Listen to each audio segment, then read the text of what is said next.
executive session? So moved. Second? Those in favor say aye. Aye. Those opposed, same sign. We are out of executive session. Let the record reflect no action was taken. And at this time, I'll turn it over to Mayor Held. Mayor? Yes. Okay, Michael, how about if you stand up? Sergeant, you come over here too.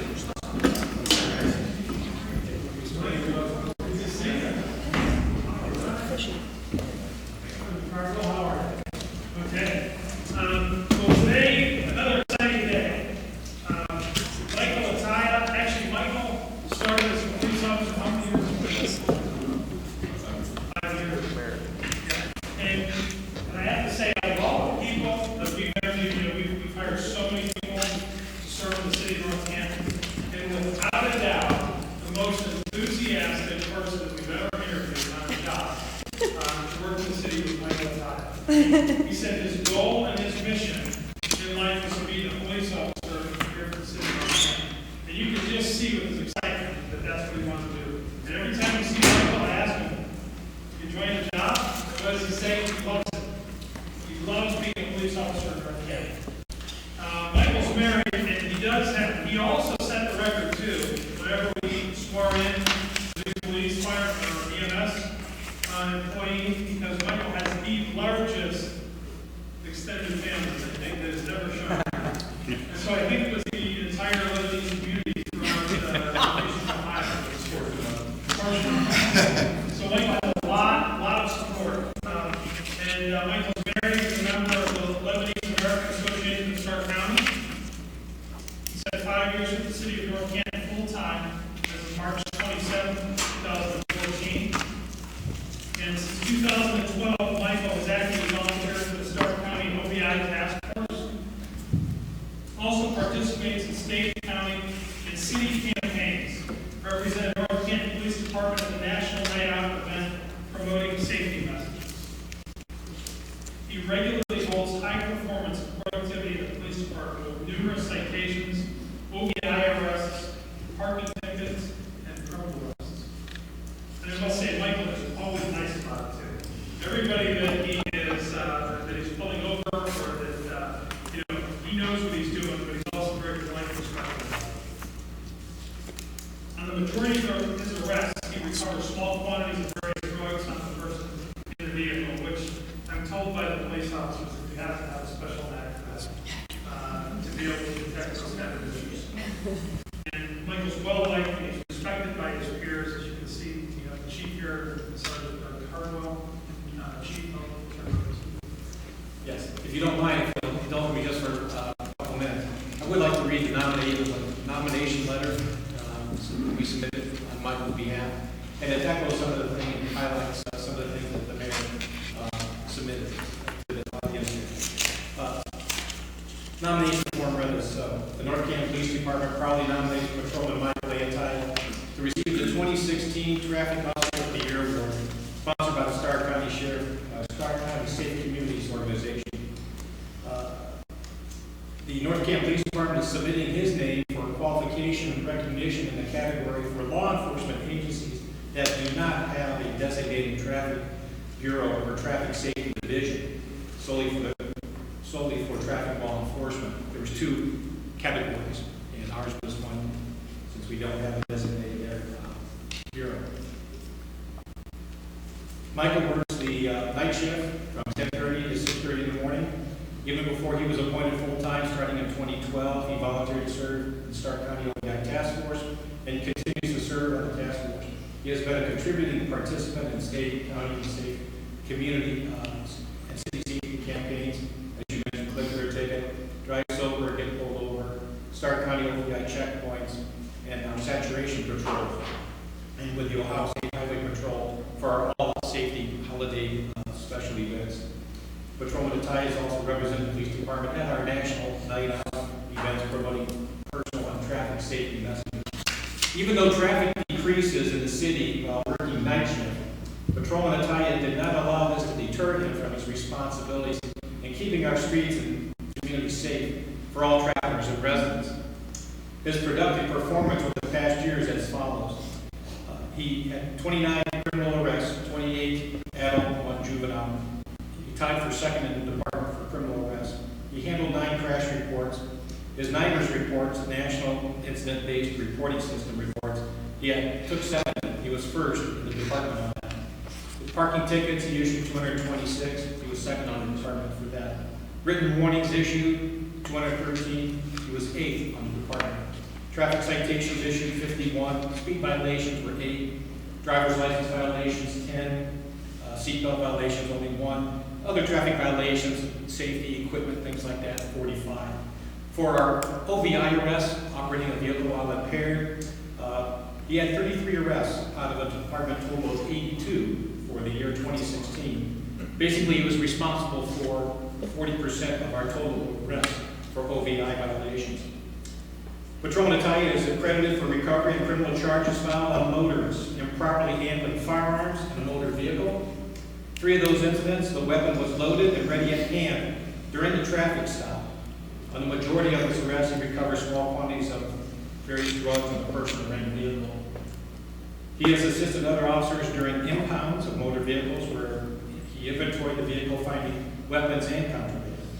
When not assigned to an OVI task force detail, he continues to help other members of the police department working that detail, turning over multiple OVI stops for those officers to process. Again, he's a member of the Lebanese American Association of Stark County. Many people in Stark County community, especially in Canton, know him as DJ Mike Ataya, as he is the featured entertainment for many functions. Mike is married again to Mira, has no children, but his father, siblings, and plenty of aunts, uncles, nieces, nephews, and cousins in his family. He's a graduate of Canton High School, class of 2003. He continued his education at Stark State College of Technology, earning an Associate of Applied Business Management degree.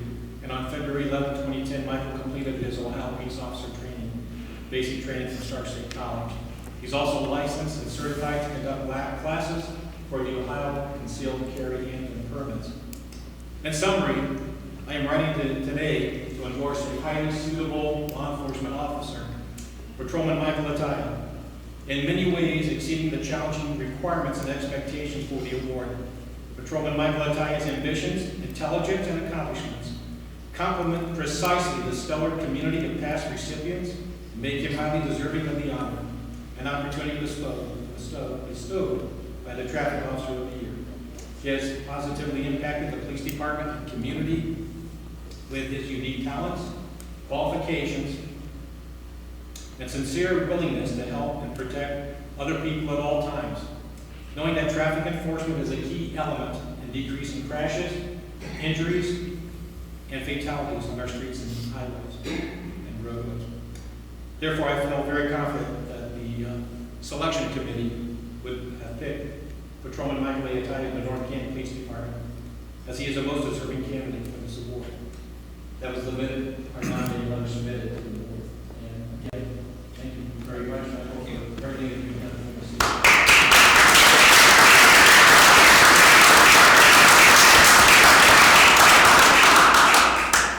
So with that, we have a certificate of recognition, and this is made out here for Michael A. Ataya, February 21st, 2017, and it's the Stark County Safe Communities Traffic Officer of the Year. And we send it for Michael. And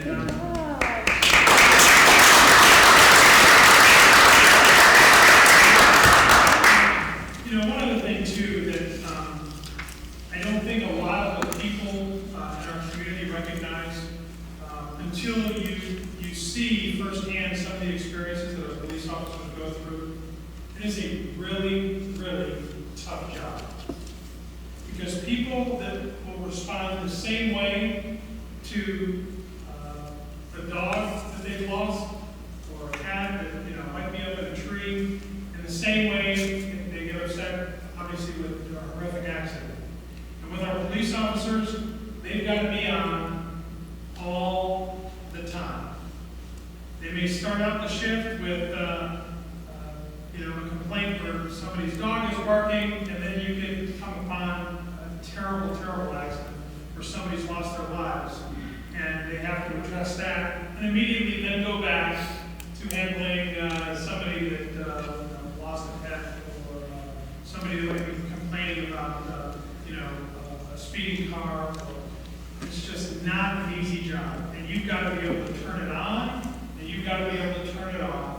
And you've got to be able to be, a psychologist. You've got to be able to be a counselor, a support person. And then when other people's lives are in danger, you have to be able to take control and keep everybody safe. Not an easy job. When I see young people like Michael that are able and willing to step up and do this job, you can't ask for anything better than people that are willing to literally put your life on the line for the greater good of the community. And that goes with you too, Chief and Sergeant. Same thing. We really appreciate what you're doing. So just give Michael a round of applause.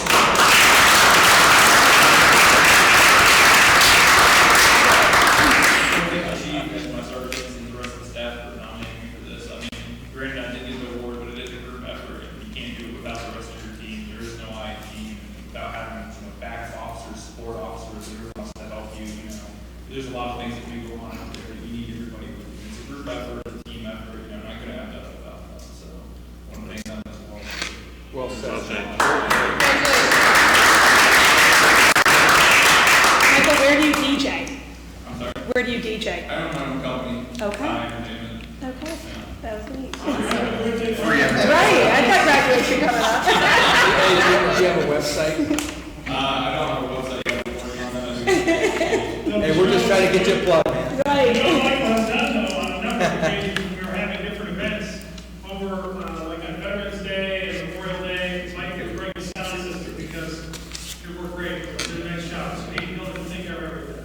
And also too, if, I'm sure some of you know our Sergeant Doug Cardwell, been around in the city of North Canton and serving a number of years here in North Canton, but also is responsible for helping training our young officers and bringing them on. And Doug is the type of guy that when there's something going wrong in the city, you want to make sure that Doug is there because he knows how to take care of this, which is good. Appreciate your service. Thank you. Good job done. Thank Thanks, you. guys.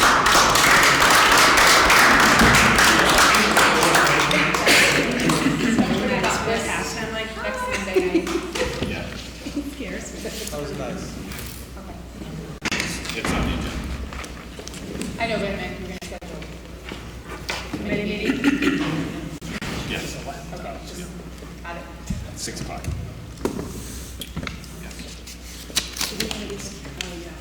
Okay, first up, personnel and safety. That's myself, a continuing discussion on resolution 3-17. This is the authorize and approve the reduction from 35 to 30 miles per hour on Charlotte, beginning in Hillcrest east to Main Street. We brought this back because For Yeah. asking that maybe if you would consider tabling that, we've got some things we're working on, and we'd like to bring it back to you with some, maybe some additional information. Okay, perfect. All right, sounds good. I had some parents approach me this week about, they asked to come and speak tonight. I mentioned that we were doing committees, so there wouldn't be public speaks available, but, so that I'll kind of maybe let them know, but there might be some people here next week to speak on the issue. Okay. And they were all supportive, so I probably won't hurt, but. And I had people again approach me and they're just not for it. And again, talking about the lights. And I know when Jim was here, we talked a lot about the lights and getting the flow correct. And people just still are not happy with how it is. They're like, listen, we're already going 25. Like we're not, because we can't get through the city. And then on high traffic times, it's even slower and they're Then what's the frustrated. complaint then? If they're already going Because they 30? can't believe then that we would actually change it and go through this effort and spend the money on testing and all that, Yeah. when our lights aren't working. And so I think they think it's where you're putting your funds, what's important, get this right before you move on to the next step. It's interesting because I had a lot of conversations this past weekend. We had a big group over at the house for a bonfire, perfect weather, and this came up, and they were asking why we were I considering. think I might have talked to one of the same people. Yeah, I'm sure we were, and I had no one that really, once I explained to them, what our vision was over here, that we're opposed to. You know, and most of the people I talked to said, you know, we usually come through town in the morning and come back in the evening, and it's a school zone. I'm going 20 miles an hour anyway. Right. Yeah. So in the evenings, on the weekends, when you're gonna have increased foot traffic over there, I mean, you want to slow down. We've had an accident already. Over here was, just the past year, there were 2 kids hit, you know, and now, that wasn't because of speed, but, you know, with the reduction of speed and the signs that we're talking about putting up, that's gonna heighten the awareness.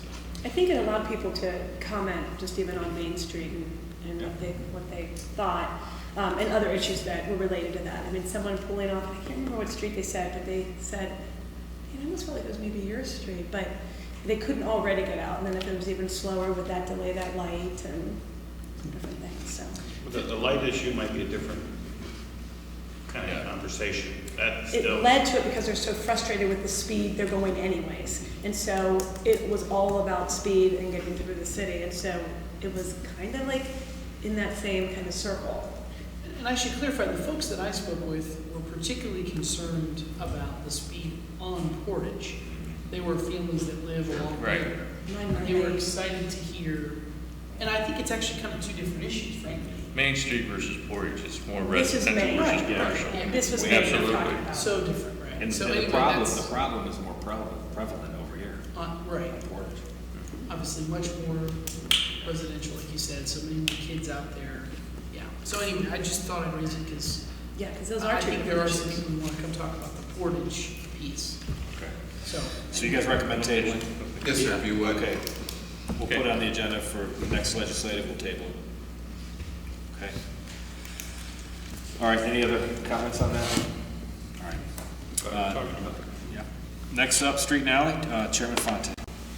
Okay, so what we're looking at here on emergency is accepting a perpetual water easement over there where the Bill property of Everhard LLC on Everhard and Whipple.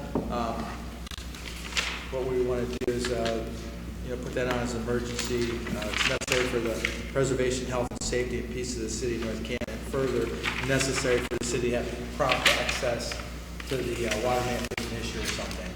And or the sewer pipes. But that would be over there. There's a parcel where the home goods store has all that new stuff that's happening. So it's over there. And so we'd like that on the emergency. Okay. Any questions? Any questions? All right, next No, up, can I ask Chairman. no expense for that? There's no cost to it? Not to my knowledge. No. I just don't listen. No problem. Next up, Chairman Griffith, looks like you want to spend some money. I do. It is not in my nature, but unfortunately, that's part of the job. There we go. The first item is, as we did last week, obviously, we're going through the process of spending items that we had appropriated or had gone through the process of approving the budget. And one of those were the 3 marked cruisers. Mike, if you want to talk about that a little bit. I see the chief sipping away before he came up on the agenda.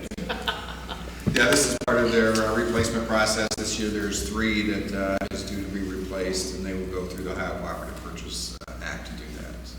And these are actual cruisers. I think These are there our was one of the marked cruisers, questions that came up during the budget was, do we really need 3 because of the schedule? We did at that time at least appropriately appropriate those. So, are there any other questions? We're going with the Explorer, or? Yeah, I believe they're going to go with the Explorer. So they've been a pretty good cruiser for us. Any other questions about that? When will they have those in? What's the whole process to that? The process is, once they get approved from you, they will see when the cooperative purchase, when the cutoff is, that type of thing. If they miss the cutoff, then it'll be later in the year. If they can get it earlier, then they'll try to get them pretty quick. It usually takes a couple months for them to get ordered. And it's still advantageous for us to purchase rather than lease. Yeah, I think we looked at it a couple different times. Right, yeah. The Interest purchase rates has have been moved a better. little bit, but yeah. Other questions about that? Okay. The second item is a transfer of $20,000 from the Capital Improvement Fund. Laura, do you want to talk about this transfer? Sure, this is just a supplemental appropriation for some door security. Pat might be able to speak more to the specifics on it. If I may, Thank you.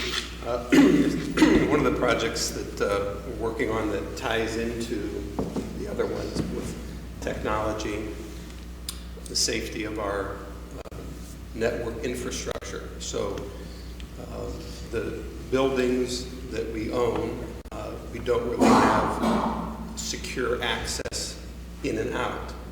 As an example, when we run on keys to the doors, and in the event that an employee would leave, they may turn in the key, but we don't know for sure if there aren't any other copies made of those keys. So over time, particularly in departments where you have a high turnover, it brings into question then secure access to the building.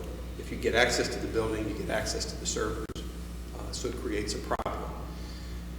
The administration began this process last October, November, and got the proximity devices installed on the service department and Dogwood Park and Rec building. And this is a continuation of that process. So with what you're doing a supplemental appropriation for, $20,950, is you're going to have City Hall done, including the police department. And if you'd like, I can lay out a couple of the doors here so you understand what we'd be doing. So when you come in the interior lobby downstairs, once you're in the lobby, that interior lobby, then that door would have a proximity device to get into the building. Now these proximity devices can be programmed to be open automatically at different times. So when we're open for business hours, these would be all open. As you come into the police lobby, then the police door to your right would have one proximity device to get in. When you come up these interior steps here, you'd have one there. When you get to the top here, the door that goes back to the admin offices and to the employee break room would need one, because that's where all the network servers are. And so there really isn't any preventative measures to keep unauthorized personnel out of the sensitive areas. And then as we would work this way, City Council would have one, Finance Department would have one, Mayor's Office would have one. So that gives you an idea of what we're looking at from a building standpoint. And I took the representatives from Silco around, that's who did the previous installation at those other buildings. And we went to every building with the department head, the operations manager. Okay, where would we need one, where we don't really need one? And that's how you have this list before you. So the police had budgeted some money already for their portion of it. So the supplemental for the rest of City Hall covers the upstairs. Water treatment plant is another one to be done. They have funds in their budget for that, and we've already priced that out. But what we didn't have... Pat, are they the same under lock and key? Yeah, all the buildings are lock and key. Nobody's any different? I'm sorry? Nobody's any different? Right now, Service Department, Park and Rec, Dogwood Park have a swipe device. What you should have. I mean, we need to be up to speed here with keeping our infrastructure safe. Yes. As well as improving the infrastructure. Pat, can you explain the proximity in the slide? Yeah, a proximity device is one that if you are in proximity to the called the electronic key, it will open up for you. It will unlock. Whereas a swiping mechanism, you would actually have to take your card, hold it up to the device to get that swipe done, and then it would let you in. So the proximity would be a little better, be easier, particularly as it relates to if you're carrying a lot of equipment, if you're arresting somebody or you're carrying evidence in, you can't set stuff down to get the card out to do this. You can just give it a hip check. Does it allow you to turn off that, say someone gets fired or is asked to leave? It allows you to just turn off the key and you don't even care if you get it back? Correct. That's correct. We would probably institute a $10 administrative fee if you didn't return your card, because we would have to disengage that. Yeah. There's a fee that would have to be paid.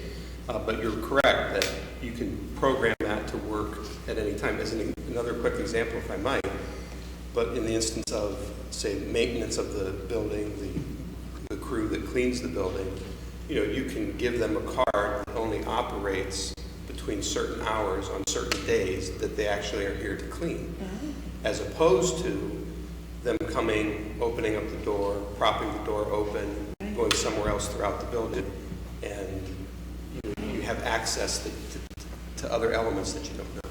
Would each key be like, have an identity? Because I watch a lot of TV, does it show that who came? Give all of our department heads a report of who was in the building, when and where. Some of the department heads expressed some real interest in that. They like that feature, particularly over at the fire department. And you can program them to be specific. Another question that's always asked is, well, does, say, Mike or the mayor, if they want access to all the buildings, is this like everybody got to carry a different card for every building? No, you program the card to work in whatever environment access buildings you need to. So the police department, might need access to certain buildings in emergency situations. They would need to have that. What happens when the power goes out, guys? Works without the power. Oh, cool, because the battery kind of operated? Nice. Yeah, within the unit, so that would be an issue. So I'm, just slips out of my pocket, crazy guy grabs it and wants to come in and wreak havoc. If I tell you right away I dropped my key, I lost my key, how quick can you deactivate it? You would call in to us here, we would administer for the entire city, and we would just turn it off immediately. The one that's lost. Yeah.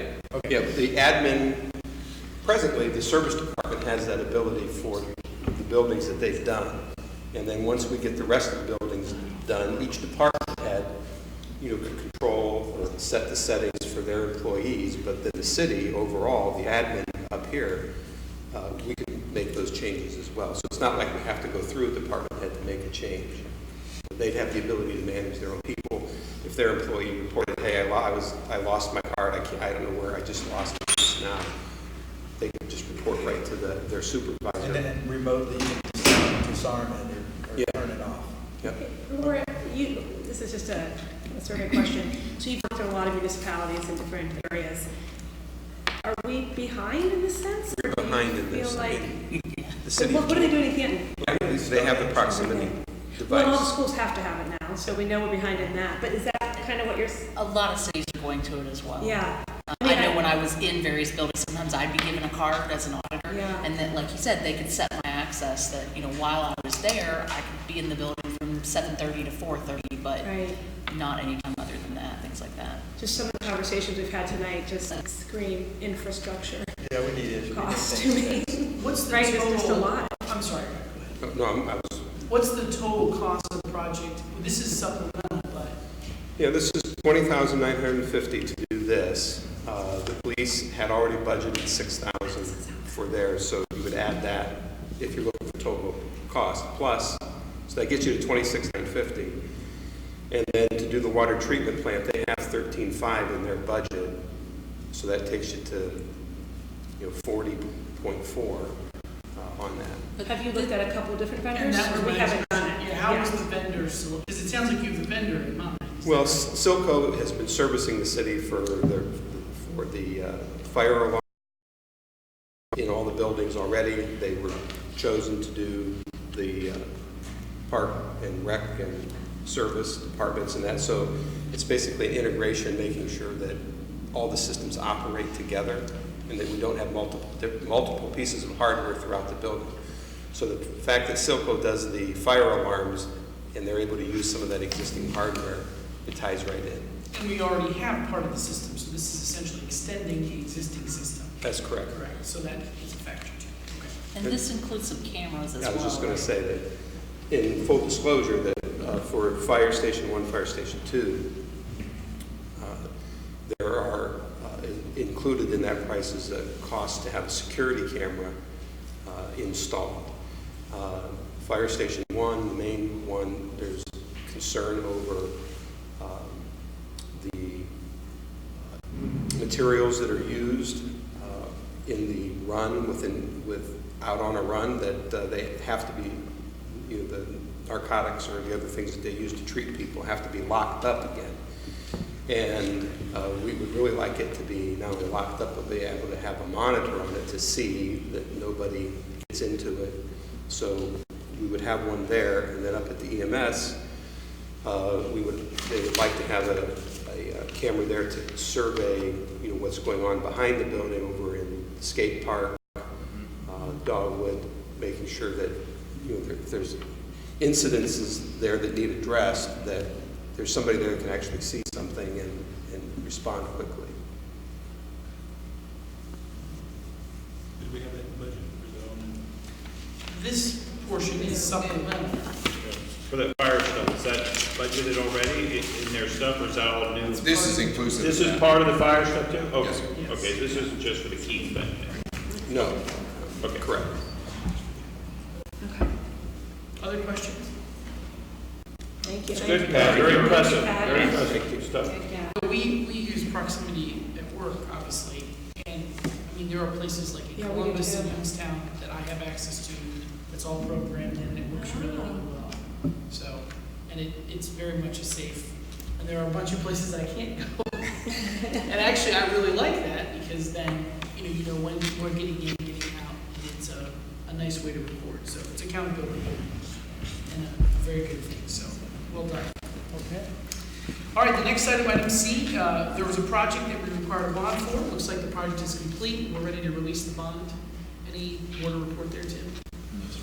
All right, so well done, and another project. And then subsequent to that, item D, they're getting ready to start another project, and so we need to post an additional bond for a new one that's there. This is our standard process as far as bond posting. Anything to add there? Yes. All right. Item, and I guess that's also item E, is that right? Correct. Okay. Item F is an interesting new item, as we talked about before. It is time for us to do a renewal for the EMS levy that's there, and it's time for us to kind of start and trigger that process. The first step of which is to certify it to the county auditor.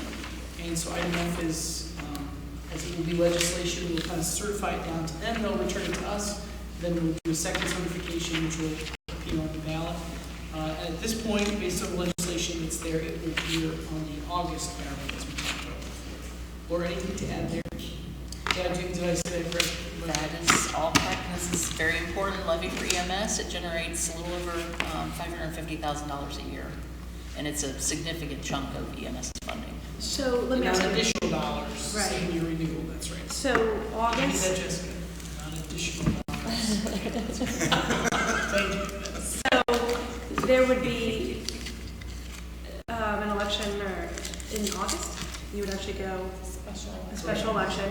And so we're too late for May, obviously, right? August is actually certifying for the November.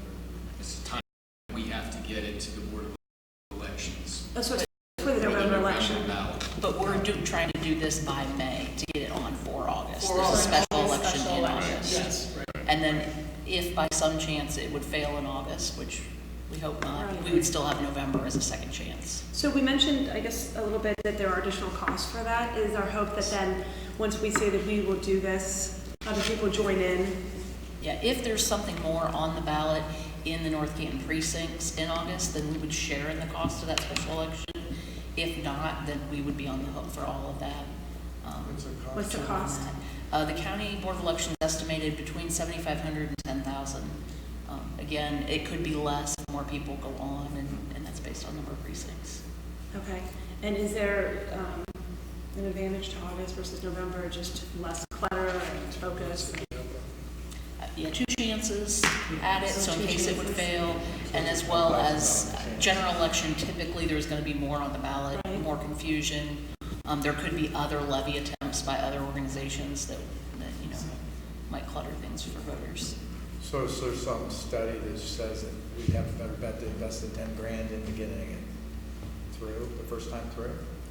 Not that I'm aware of, but it's always good to have more than one chance at something. No, that's the, I mean, if it doesn't pass in August, I mean, if we wait and do it in November and it doesn't pass, then we're at a significant disadvantage. And we would, yeah, we would essentially lose a year's worth of revenue, which would be about just under 600,000, Right. between 550 and 600. Yes. So, and so we're too late for May? Like, there's no exception, you can't pay an extra 2,000 now to get it in on May? No, May's deadline was February 1st. Yeah. You needed a resolution of necessity before that, a month before. So we really should have maybe looked at this and had it on December talking about this. Yeah. Okay. Historically, there's not a lot of issues with the EMS levy. I think it's one of those necessary safety provisions that the residents tend to look Right. at. It's important. How many times have we done this, the renewal? This EMS has been. You have to go back and research to tell you at the next meeting. This is the supplemental. And it's passed twice on the first time? Yeah, that's fine. As far as I can remember, but you have to go back. I mean, I think people realize our safety forces, all our levies are very efficiently used here by, I think by this administration's council is overseeing the It finance. seems like So North Canton is I really don't, good I at don't, that. I expect this to pass. I think people are happy with their service, Yeah. why wouldn't it pass it? No, the ratings in the city survey are always extremely high and Like 92% of the residents that responded to our survey gave the fire and EMS a good or excellent rating. And, the other thing to keep in mind with our fire and EMS, we're a combination department. So that means we're a combination of full-time firefighter medics and part-time firefighter medics. If we were a complete full-time department, we probably have maybe an additional $3 million in costs. Well said, Mayor, we're the most efficient EMS fire Yes. department in Ohio, probably. Absolutely. well, and again, credit to the administration, all the moves that have been made in the last 2 years with additional equipment, which has been able to reduce, the people who are involved with additional negotiations with the unions to continue to do that with the dual training. We've been able to do more with less, which obviously is what we're all asking for. And I think in this sense, it allows us to continue to provide good service while being more efficient with the dollars. So I think hopefully the public will recognize that and continue to let us work on that. I think it's important as well that because we're able to focus this very specific service and ask the taxpayers, are you willing to pay for this service? It helps us from having to perhaps increase our income tax. And right now, it's looking at one of the lowest in the county because we won't have to supplement because we have this very specific service that residents are proud of and are willing to support. So it's no change, just renewal. Right. So that's acceptable. All right, that's the final item I have. Okay, and see, this is a special council meeting or a committee meeting. Nothing else can come before us, with the exception of scheduling another special meeting next week, which I will ask for a roll call vote. I want to add a special committee meeting next Monday, 6 p.m. And I'm making it 6 p.m. because we have a public meeting with the United States Postal Service at 6:30 next Monday. So, And that's public, that's not exact, right? Right. yeah, Awesome. special committee meeting. I will so move. Second. What's the purpose of this special committee? To discuss, legislation will be to discuss new position, Hiring of a city employee. hiring the city Appointment of city employee. Transfer funding. and amending appropriations. That's right, amending appropriations as well. Next Monday's 22nd. Okay, there was a motion and a second. Clerk, please call the roll. Soretta, Yes. Foltz, Yes. Fontaine, Yes. Griffith, Yes. Keesling, Yes. Peters, Yes. and Waring. Yes. 7 yes to have a special committee of the whole meeting for next Monday, February 27th at 6 p.m. That is correct. I have a motion and a second to adjourn. So moved. Second. Those in favor say aye. Aye. Those opposed, same sign. We are adjourned. Can't wait. It does, yeah, it works.